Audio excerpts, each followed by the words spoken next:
Honourable member for St. Albert, Edmonton. Thank you, Mr. Speaker. Budget 2017 can be called a lot of things. Visionless, empty. Mr. Speaker, I would say what it is it's a budget of broken promises.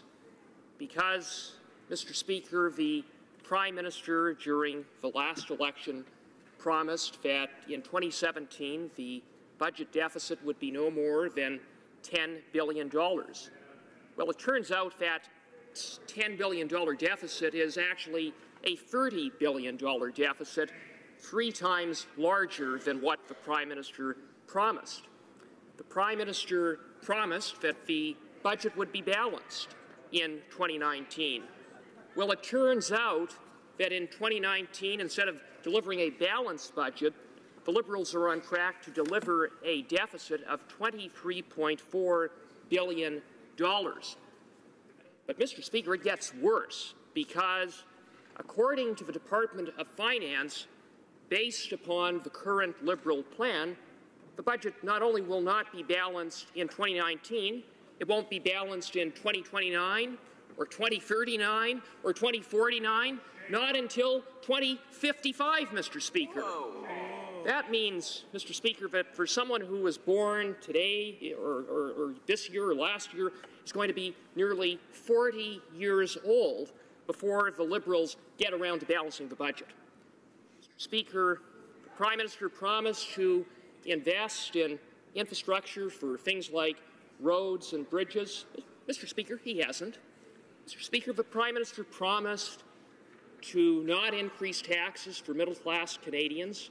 Again, promise broken. Mr. Speaker, Budget 2017 increases taxes on hard-working middle-class Canadians by nickel and diming middle-class Canadians. Nickel and diming middle-class Canadians by eliminating the public transit tax credit. Nickel and diming middle-class Canadians by increasing the price of beer and wine. Nickel and diming middle-class Canadians by taxing ride-sharing services like Uber. You name it, Mr. Speaker, and the Liberals are nickel and diming middle-class Canadians. And so not only is this budget a budget that is a broken promises budget, it is also the budget that nickels and dimes middle-class Canadians.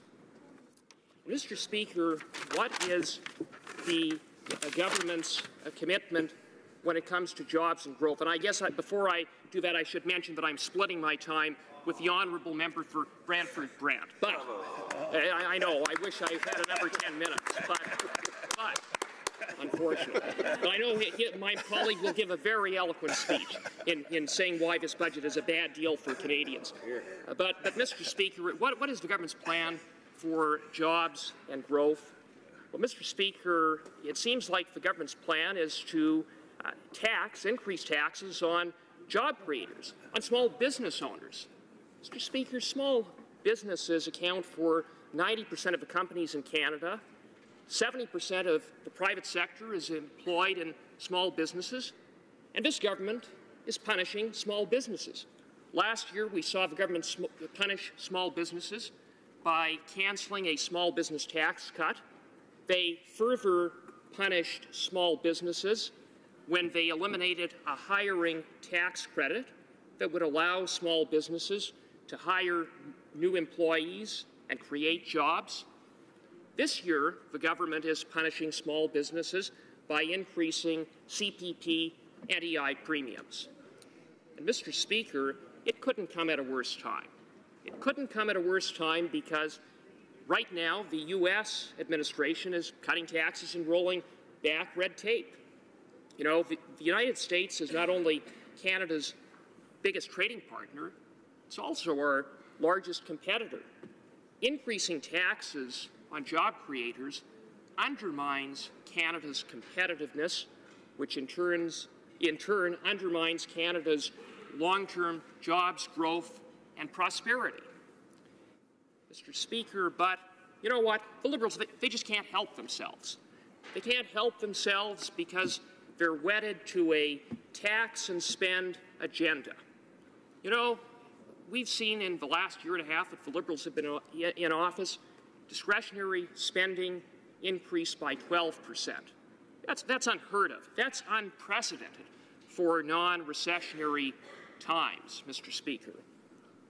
One might say the Liberals are spending like drunken sailors. But you know, as President Reagan would say, that would be unfair to drunken sailors. Mr. Speaker, in my home province of Alberta, this Liberal government, while 100,000 Albertans are out of work, has virtually turned its back on Alberta. This government has turned its back on Alberta by killing pipelines, by attacking the energy sector. The latest attack on Alberta came in Budget 2017 when the government eliminated a tax credit for the exploration of new wells. Talk about kicking Albertans when we're down, Mr. Speaker. And you know, for all the spending, for all the deficits, for all the debt, what do the Liberals have to show for it? What they have to show for it is fewer jobs created than projected, less economic growth than projected. The government talks a good game about infrastructure, but what have we seen in infrastructure in terms of new infrastructure funding for things like roads and bridges and airports and ports and railways? Mr. Speaker, you know how much new funding was provided for in Budget 2016? A big fat zero, only to be repeated by a big fat zero for new infrastructure investment in Budget 2017. Mr. Speaker, the government talks about investing in affordable housing. Investing in housing, $11 billion over 11 years. Mr. Speaker, $11 billion over 11 years. That number is significant because the vast majority of the money doesn't start flowing until 2022, 5 years from now, and 3 years after the next federal election. Talk about an empty promise. Mr. Speaker, in terms of a defense budget, we know that during the last election, the Liberals talked so much about ensuring that the men and women of the Canadian Armed Forces have the tools and equipment that they need to keep Canadians safe.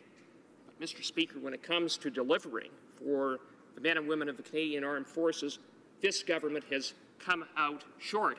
In fact, while they're spending more and taxing more and blowing the budget and spending like drunken sailors, they've managed to cut $12 billion out of the defense budget.